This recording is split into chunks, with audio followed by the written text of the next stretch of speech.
Hello বন্ধুরা, welcome back to my channel. আজ তোমাদের এই ব্লগে দেখাবো আমার জীবনের একটা খুব স্পেশাল মুহূর্ত।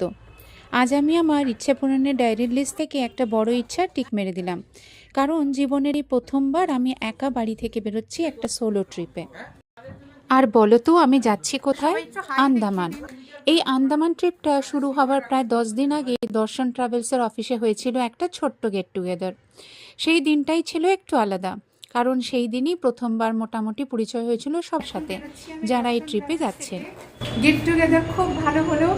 এবার দেখা যাক আন্দামান ট্রিপটা আমার জন্য কি অপেক্ষা করছে। কি মজা লাগছে, আনন্দ হচ্ছে, দেখা যাক। যাদের সাথে আমি ট্রিপে যাচ্ছি কেউ তখনও অচেনা, কেউ শুধু নাম জানা, কিন্তু জানতাম না এই অচেনা মানুষগুলোর সাথে কিছুদিন পর আমি বানাতে চলেছি আজীবনের কিছু স্মৃতি। চলো তাহলে আর কথা না বাড়িয়ে আমার জীবনের প্রথম সোলো ট্রিপ আন্দামান জার্নিটা একসাথে শুরু করি।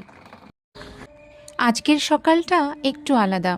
এই প্রথমবার বাড়ি থেকে একা বেরিয়ে পড়ছি একটা ট্রিপে। মনের ভেতরে উত্তেজনা, ভয় আর এক রাস অনুভূতি। অনেকের মতের বিপক্ষেই গিয়ে এই ট্রিপটা আমি নিজেই অ্যারেঞ্জ করেছি, কারণ একটা সময়ের পর নিজের জন্য একটু ভাবা খুব দরকার হয়। এখন আমরা বেরোচ্ছি এয়ারপোর্টের দিকে। বাবা আমাকে এয়ারপোর্টে ছেড়ে দিতে যাচ্ছেন। সকালের এই খোলা হাওয়ায় দাঁড়িয়ে আজ নিজেকে যেন ভীষণ স্বাধীন লাগছে। একটু ভয় আছে, কিন্তু তার থেকেও বেশি আছে একটা অদ্ভুত ভালো লাগা। নিজের পায়ে দাঁড়িয়ে নিজের সিদ্ধান্তে একা বেরিয়ে পড়ার সাহস। বাবার পাশে বসে ভাবছিলাম, এতদিন যে হাতটা ধরে চলেছি, আজ সেই হাতটাই আমাকে ছেড়ে দিতে যাচ্ছে নিজের স্বপ্নের পথে। কথা কম, চোখে অনেক অনুভূতি, আর মনে শুধু একটাই কথা, আজ আমি যাচ্ছি নিজেকে খুঁজতে। পৌঁছে গেলাম এয়ারপোর্টে। আমার ফ্লাইট ছিল এয়ার ইন্ডিয়া এক্সপ্রেস, সময় সকাল 10:55।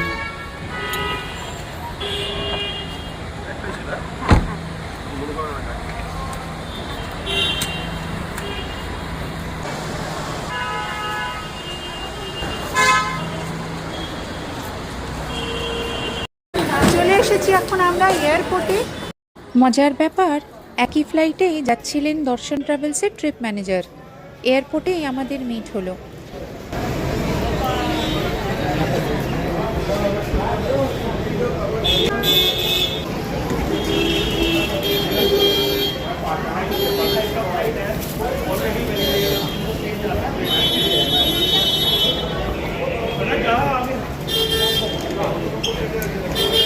এখন বোর্ডিং পাস পেয়ে গেছি, এবার যাচ্ছি আমরা চেক ইন করতে।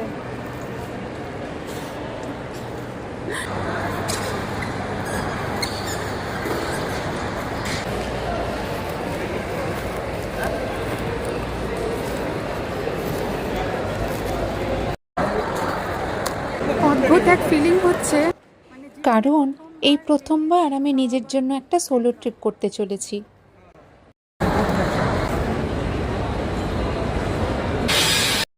চেক ইন করার ফর্ম্যালিটিস বেশ কিছুক্ষণ চলল, এখন একটু ওয়েটিং। মানে অদ্ভুত এক ফিলিং হচ্ছে, যা বলে বোঝানো যাবে না। দুবাই যেতে পারো। এখন বোর্ডিং টাইম, হাতে বোর্ডিং পাস। এগিয়ে যাচ্ছি আমি ফ্লাইটের দিকে।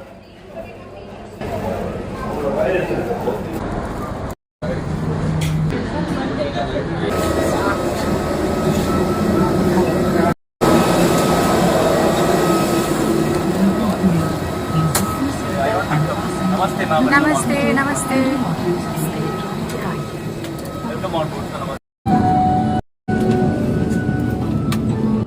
ফ্লাইটে উঠেই একটা আলাদাই শান্তি। উইন্ডো সিট আমি আগে থেকেই নিয়ে রেখেছিলাম। সিটে বসেই বেল্ট বাঁধলাম, আর চোখটা চলে গেল জানলার বাইরের আকাশে।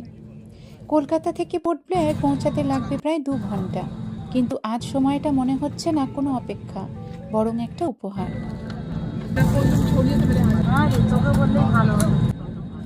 ইঞ্জিনের শব্দটা আস্তে আস্তে জোরে হলো।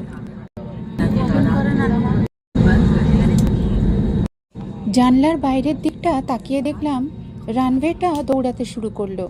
মনে হলো যেন পুরো পৃথিবীটা পিছনে ফেলে এগিয়ে যাচ্ছি। একটা ঝটকা, তারপর হঠাৎই মাটি ছুটে গেল পেছনে, প্লেনটা আকাশে উঠে গেল। আজ যেভাবে সব দেখছি, এই রকম অনুভূতি হয়তো কখনোই হয়নি। আজ বুঝতে পারছি কখনো কখনো একা একা কোথাও যাওয়াটাই নিজের কাছে ফিরে আসার সবচেয়ে সুন্দর উপায়। আমার কয়েকটা রোয়ের পেছনে ম্যানেজার বাবু সিট পড়েছে, আর আমি সামনের উইন্ডো সিটে আরাম করে বসে মেঘের ভাঁজ নীল আকাশ দেখছি। আমি একজন চা প্রেমী। আকাশ দেখতে দেখতে হঠাৎ মনে হলো একটা মশালা চা হয়ে যাক। কলবেল টিপলাম, আর কিছুক্ষণের মধ্যে হাতে এলো গরম মশালা চা, সাথে চকলেট কেক, দিলখুশার আর আমার সবচেয়ে প্রিয় কাঁচা গোল্লা। জানলার পাশে বসে মেঘের দিকটা তাকিয়ে চায়ের একটা চুমুকে মনে হচ্ছিল এই মুহূর্তটা কোথাও জমিয়ে রাখি। কোনো তাড়া নেই, কোনো চিন্তা নেই, শুধু আমি, আকাশ আর ছোট ছোট খুশিগুলো। জানলার বাইরে দেখতে দেখতে একটাই কথা ভাবছিলাম, কে কি বলল, কেন বলল, এই সব ভেবে আর মন খারাপ হবে না। আমি যদি আমার নিজেরই ফেভারিট হয়ে যাই, তাহলে এই কথাগুলো আর আমায় নাড়াতে পারবে না। তার জন্য প্রথমেই দরকার নিজেকে সময় দেওয়া। সাথে বেরিয়েছি ঘুরতে, কিন্তু এইবার নিজের সাথে বেরোনো, নিজের সাথে সময় দেওয়া, নিজেকে ভালোবাসা, কখনো কখনো এরকম ঘটনা ছোট ছোট নিজের সঙ্গে ট্রিপ করাটা খুব প্রয়োজন। রেসপন্সিবিলিটি করতে করতে নিজের জন্য বাঁচা ভুলেই গিয়েছিলাম। এবার বুঝতে পারছি সবাইকে সামলানোর ফাঁকে নিজের যত্ন নেওয়াটাও একটা দায়িত্ব। আমার উইশ লিস্টে এটা আমার একটা সিক্রেট উইশ ছিল। একদিন আমি সোলো ট্রিপ করব। কাউকে বলিনি, কাউকে জানাইনি, মনে মনে শুধু নিজের মধ্যে রেখেছিলাম এই ইচ্ছেটা। আর আজ সেই উইশটা নিজের চোখের সামনে বাঁচতে দেখে মনটা ভরে যাচ্ছে।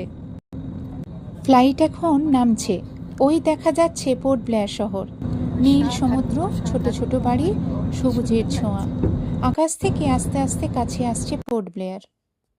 এই দৃশ্যটা দেখে মনে হলো এই জায়গাটা শুধু মানচিত্রের নাম ছিল না, এটা আমার একটা স্বপ্নের ঠিকানা। এই জার্নিটা আমি একা শুরু করেছি ঠিকই, কিন্তু আজ তোমাদের সাথে এই মুহূর্তগুলো শেয়ার করতে পেরে আমার বেশ ভালো লাগছে।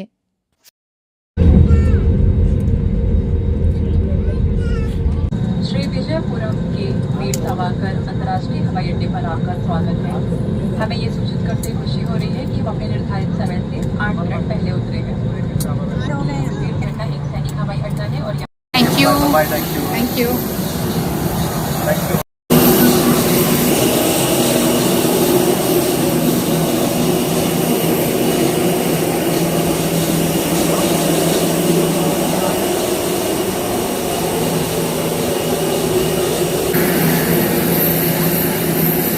হ্যাঁ, এই যে আমার লাগেজ এসে গেছে। হ্যাঁ, সাফারি, সাফারি তো, হ্যাঁ সাফারি, এটা আমার, এটা আমার। হ্যাঁ এসে গেছে বাবা। এই তো এক্ষুনি হোটেলে ঢুকে যাব। পৌঁছে গেছি বীর সরোবর ইন্টারন্যাশনাল এয়ারপোর্টে। অবশেষে পৌঁছালাম পোর্ট ব্লেয়ার। আন্দামানের মাটিতে প্রথম পা রাখার মুহূর্তটা ভাষায় বোঝানো কঠিন। হাওয়া, আলো সব কিছু যেন শান্তি দিচ্ছিল। এয়ারপোর্টের বাইরে বেরোতেই বাইরে অপেক্ষা করছিলেন পোর্ট ব্লেয়ারের ট্যুর কোঅর্ডিনেটর। এয়ারপোর্টের গেটটা পেছনে পড়ে রইল, আর সামনে শুরু হলো আমার সোলো ট্রিপের আসল গল্প। এবার পৌঁছে গেছি হোটেলে, হোটেল অপূর্বা। তাড়াতাড়ি করে লাঞ্চ করে বেরিয়ে যাব আমরা আমাদের সাইট সিন দেখতে। প্রথমে যাব সেলুলার জেলে। হোটেলে চেক ইন করে চলে গেলাম চটপট লাঞ্চ করতে। এই এখানে আমাদের বুফে লাগানো আছে, আজকে আমাদের লাঞ্চ। পাঁপড়, ফুলকা আছে, রাইস, ডাল, আর আছে ফুলকপি আলুর তরকারি, পনির দো পেঁয়াজা বোধহয়, আচ্ছা কড়াই পনির, আর এখানে আছে ননভেজের চিকেন কারি। চটপট থালা সাজিয়ে বসে পড়লাম। লাঞ্চ সেরে 30 মিনিটের মধ্যে গাড়ি আসবে, রেডি হয়ে আবার বেরোতে হবে।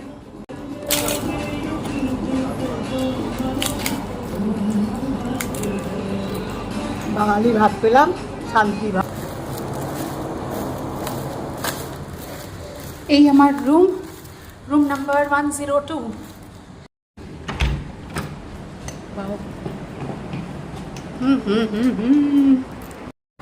এই হলো আমার রুম। ওয়াও, এসি চলছে।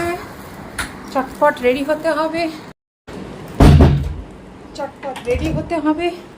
বেরোতে হবে এক্ষুনি, টাইম নেই।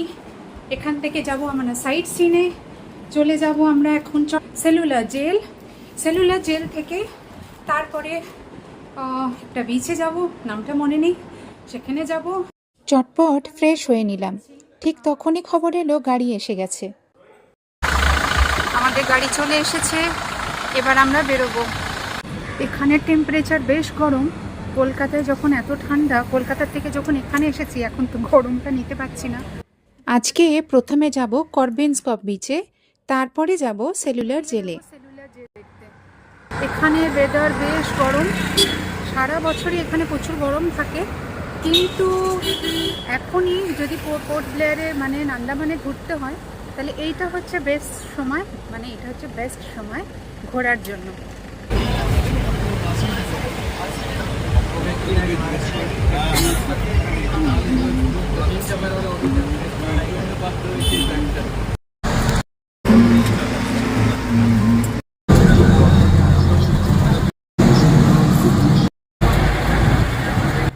হোটেলের গেট থেকে বেরোতেই পোর্ট ব্লেয়ারের রাস্তা, সবুজ গাছ, নীল সমুদ্র আর তার হালকা সি ব্রিজ, সব কিছুই যেন অসাধারণ লাগছিল।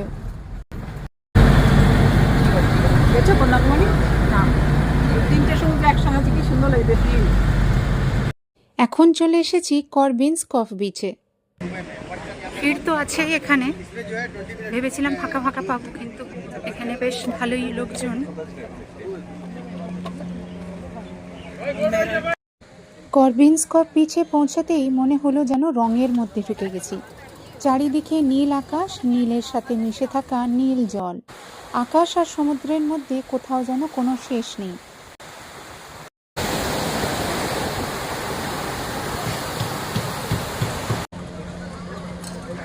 স্মৃতিগুলো ধরে রাখার জন্য বেশ অনেকগুলো মোমেন্ট ক্যামেরাবন্দি করে নিলাম। এখানে কিছু ওয়াটার অ্যাক্টিভিটিস এখানে করব না, ওইগুলো রাখলাম নর্থ বে, রস আইল্যান্ড বা হ্যাভলক আইল্যান্ডের জন্য। সমুদ্রের হাওয়া খেতে খেতে হাঁটতে হাঁটতে চলে এসেছি একদম বিচের শেষ প্রান্তে। এইখানে ভিড় কম, শব্দ কম, শুধু সমুদ্রের নিঃশ্বাস আর হাওয়ার মৃদু ছোঁয়া। অসাধারণ সময় কাটালাম করবেনস্কপ বিচে। এবার যাচ্ছি আমি সেলুলার জেল দেখতে।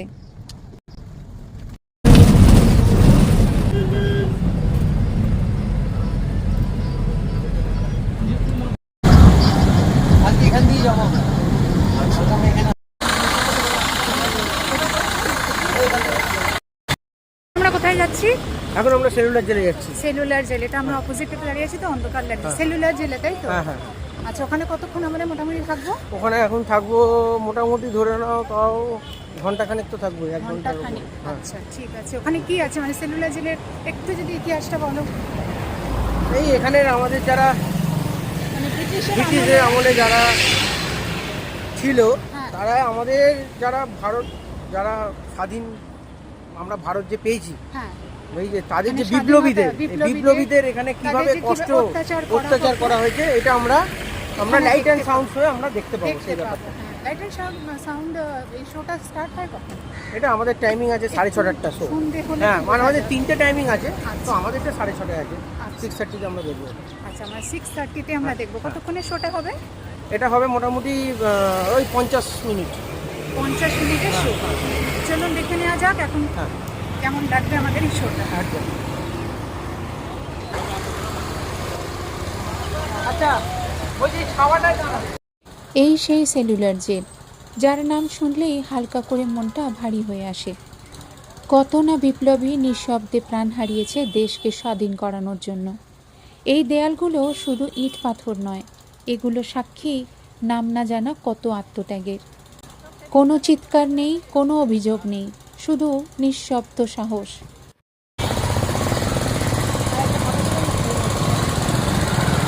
ফটো তুলে একটা সময় যারা এখানে ছিলেন তাদের অপরাধ একটাই, দেশকে ভালোবাসা।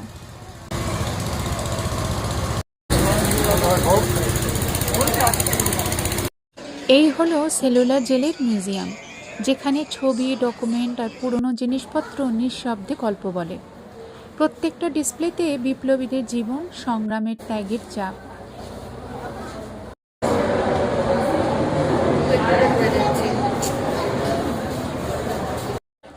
সেলুলার জেলের প্রত্যেকটা সেল মনে করিয়ে দেয়, আজ আমরা যেটাকে স্বাভাবিক ধরে নিই, সেই স্বাধীনতা কখনো ছিল এক অসম্ভব স্বপ্ন।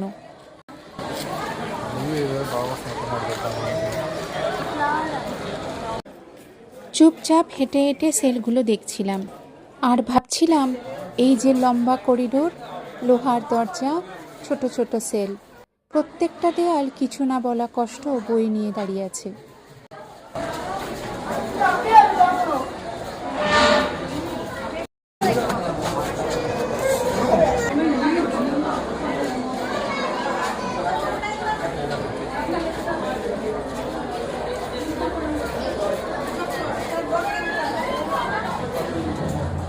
লোহার সেলের গেটে যখন আমার হাত পড়ল, একটা ঠান্ডা শিহরণ দিয়ে গেল শরীর জুড়ে। কত না বিপ্লবীর হাতের ছোঁয়া পড়েছে এই লোহার গেটে। চোখ বন্ধ করে এক মুহূর্ত ভাবলাম, এই গেটের ওপাশে দাঁড়িয়ে কত না বিপ্লবী নীরবে কষ্ট সহ্য করেছিলেন। সেলুলার জেলের এই লোহার সেল আমার মনে একটা গভীর দাগ কেটে দিল। সেলুলার জেলের প্রত্যেকটা দেয়াল আজও সেই সাহসের কথা মনে করিয়ে দেয়। চুপ করে মাথা নুয়ে নিলাম, কারণ এই জায়গায় কথার চেয়ে শ্রদ্ধাটাই বড়।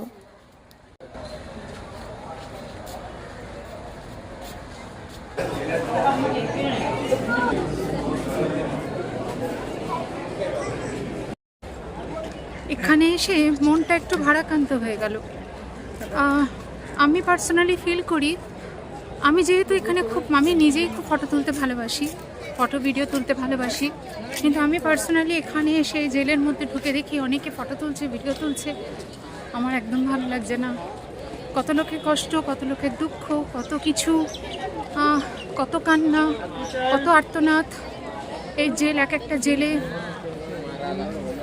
আমি আর বলতে পারছি না। তো আমি পার্সোনালি ফিল করছি যে আমি একদম নিতে পারছি না। এখানে অনেকে এসে ফটো তুলছে, ভিডিও তুলছে, জেলের মধ্যে ঢুকে গিয়ে সেলফি নিচ্ছে, পোজ দিচ্ছে, আমি একদম নিতে পারছি না। আমার ভালো লাগছে না, আমি পার্সোনালি এটা পছন্দ। যারা তোলে কিন্তু আমি পার্সোনালি ফিল করছি না। হে বিপ্লবী, তোমাদেরকে আমার কোটি কোটি প্রণাম। তোমাদের নীরব ত্যাগের ওপর ভর করেই আজ আমরা স্বাধীনভাবে নিঃশ্বাস নিতে পারছি। সেলুলার জেলের এই দেয়ালগুলো চিরকাল সাক্ষী হয়ে থাকবে তোমাদের সাহস আর আত্মবলিদানের। মাথা নুয়ে চুপ করে এই শ্রদ্ধাটুকুই আমার তরফ থেকে।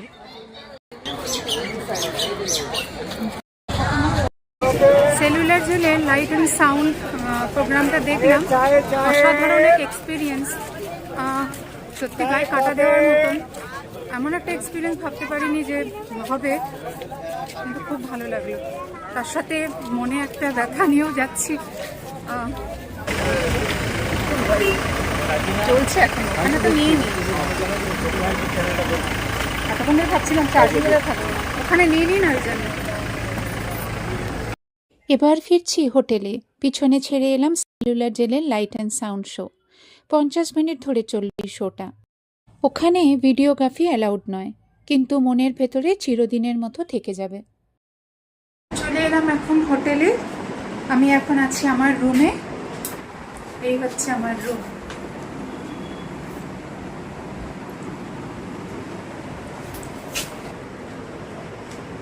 জিনিসপত্র ছড়াছড়ি না দেখাই ভালো। এই হচ্ছে আয়না, এই হচ্ছে আমি। মজা আসছে, বেশ মজা আসছে। আমার তো মনে হয় মাঝে মাঝে নিজের জন্য সময় দেওয়া উচিত, বেরোনো উচিত। কিন্তু একটা জিনিস, এখানে এসে না মনটা একটু খারাপও লাগছে একদিকে। কার জন্য মন খারাপ লাগছে জানেন? মন খারাপ লাগছে আমার মায়ের জন্য। মাম্মি ভীষণ ঘুরতে ভালোবাসতো। মাম্মি যদি বেঁচে থাকতো, মাম্মিকে নিয়ে আমি চলে আসতাম। মনটা সত্যি খুব খারাপ লাগছে, মাম্মি খুব ঘুরতে ভালোবাসতো বলে। আর কি করা যাবে, যতদিন মায়ের মাম্মির আমাদের সাথে থাকার ছিল, ততদিনই মাম্মি ছিল। আজ আর তো মাম্মি নেই, গেছে 2018, 19, 20, 21, 22, 23, 24, 25, প্রায় 7 বছর। একটা জিনিসই উপলব্ধি করলাম, কেউ কাউকে না ভালো রাখে না, জানেন তো, কেউ কাউকে ভালো রাখে না। ভালো রাখতে গেলে, ভালো থাকতে গেলে নিজেকে একটা স্টেপ আগে বাড়াতে হয়, নিজেকে ভালো রাখতে হয়, নিজেকে সময় দিতে হয়। কেউ ভালো রাখে না কাউকে।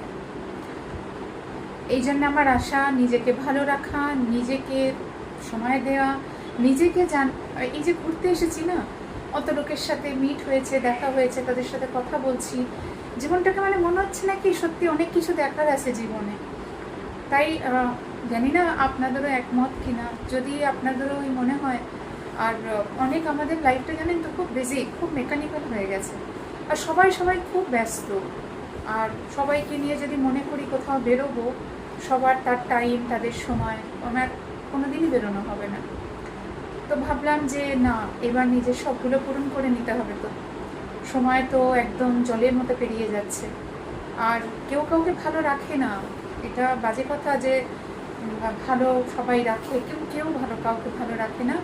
ভালো রাখতে গেলে নিজেকেই ভালো রাখতে হয়। ভালো থাকার যে ইচ্ছেগুলো, ভালো থাকতে গেলে যা যা মানে করতে লাগবে। কারোর গান শুনে ভালো লাগে, গান শুনুন। বই পড়ে ভালো লাগে, বই পড়ুন। ঘুরতে যেতে ভালো লাগে, ঘুরতে চলে যান। আমার তো মনে হয় তাই। এতদিন বুঝিনি, এখন বুঝছি, যদি একটা স্টেপ না আমি দিই তাহলে কোনোদিন আমার ইচ্ছাটা কোনোদিন পূরণই হবে না। তো এই জন্যই আসা। আর যেই ট্রাভেলার্সদের সাথে আমি এসেছি, ভালোই লাগছে এখন পর্যন্ত, তাদের সাথে ঘুরছি। এখন আমার আজকে ফার্স্ট ডে। এরপরে তারপর তো আছেই ওনাদের সাথে আরও পরপর। কালকে যাব আমরা নর্থ বেতে, নর্থ বের পর তারপরে চলে যাব আমি রস আইল্যান্ড। ওখান থেকে আমরা কিছু ওয়াটার অ্যাক্টিভিটি আছে। প্রথমে তো ভেবেছিলাম সি ওয়াক করবো, কিছু ইচ্ছেগুলো পূরণ করে নিতে হবে। তো ভেবেছিলাম সি ওয়াকটা করবো, দেখা যাক কালকে পরিস্থিতি বুঝে করবো। কিন্তু একটু ভয় লাগছে, কেন আমি নিজে একটু জলকে খুব ভয় পাই। আমি সুইমিং পুলে নামি না। আমার সুইমিং পুলে বাচ্চারা নামলে তাহলে আমি ওই বাচ্চাদের সুইমিং পুলে দাঁড়িয়ে দূর থেকে আমি একটু ওদের হাই হ্যালো করতাম। কিন্তু এখানে এসে সব দিকে জল আর জল, যেখানে যেতে হবে শুধু জল ছাড়া কোনো উপায় নেই। সেমি সাবমেরিন যেটা আছে সেটা করার ইচ্ছে আছে, গ্লাস বোটটা করবো। দেখা যাক কালকের এক্সপিরিয়েন্সটা। কিন্তু ওই যে বললাম, আজকে বেরিয়েছি বলে, জোর করে বেরানো হয়েছে বলে বুঝতে পারছি আনন্দটা কি জীবনে। তো আপনারাও এরকম যদি মনে করেন যে নিজেকে ভালো রাখতে হয়, যেটা করে আপনাদের মন ভালো থাকবে, নিজেকে ভালো রাখতে পারবে, সেটাই করুন। আমার তো মনে হয়, তাই না? যদি আপনাদের কোনো মতামত থাকে আপনারা কমেন্ট বক্সে অবশ্য করেই জানান, ঠিক আছে? তো আমি একটু গুছিয়ে রাখতে ভালোবাসি, একটু গোছানোই আছে। কালকে যা যা পরে যাব সেগুলো সব সেট করে রেখেছি, যাতে সকালবেলা উঠে কোনো হড়বড়ি না হয়। আর এখন তো আমাদের ডিনার করতে যাব, ডিনার করব 8:30 থেকে 9:30টার মধ্যে ডিনার কমপ্লিট করতে হবে। তারপর তাড়াতাড়ি এসে বেডে চলে যাব, কারণ কালকে সকালবেলা 7:30 থেকে 8টার মধ্যে আমাদের ব্রেকফাস্ট কমপ্লিট করে আমাদের 8টার সময় বেরিয়ে যেতে হবে। সত্যি ভীষণ এক্সাইটমেন্ট হচ্ছে। এটা জোর করে এসেছিলাম বলে আমার আশাও হলো, আর একটা ভালো এক্সপিরিয়েন্সও করতে পারলাম। এখন এসেছি ডিনার করতে। আজ করব হালকা করে ডিনার, তারপর গিয়ে সোজা রুমে। এই হলো আমার নিজের একটা সিক্রেট ইচ্ছা পূরণের কাহিনী। এই জার্নিটা আমি একা শুরু করেছিলাম ঠিকই, কিন্তু তোমাদের সকলের সাথে আমার আনন্দ শেয়ার করতে পেরে আমার খুব ভালো লাগছে। এই ব্লগ এখানেই শেষ, আবার দেখা হবে পরের ব্লগে, নতুন গল্প, নতুন অনুভূতি নিয়ে।